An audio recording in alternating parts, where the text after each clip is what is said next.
तेहें अकोई खातिर तुलसीदास सोरेन जेल रे मेनाया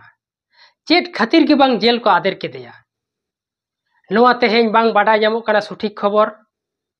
ताहले कि जहाँ तुलसीदास सोरेन बेस किछु दिन मारांग मिट्टांग वीडियो चैलेंज वीडियो आड़ा लेदा ओना रेदो नोआ खातिर चैलेंज लेदा जे जहाँ दो समय किसकु गुरु बाबा को लाई कना उनी गुरु बाबा हा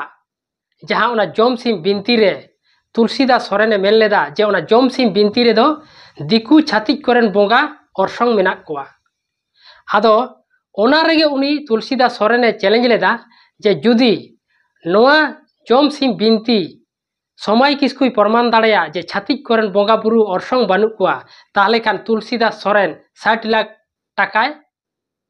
एमाया समय किसकु आर जुदी ओना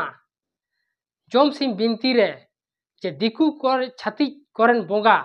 अरसंग काते बोलो मेना कोआ ओना जुदी तुलसीदास सोरेने प्रमाण दाड़ेया ताहले खान समय किसकु 60 लाख टाका लगावया नोआ खातिर ते बाना हड़गे तुलसीदास सोरेन और समय किसकु नोआ रे डिबेट लगित किन हे लेना बाना हड़गे हे लेदा किन मेनखान हे सत्ते हो तेहें चेदा तुलसीदास सोरेन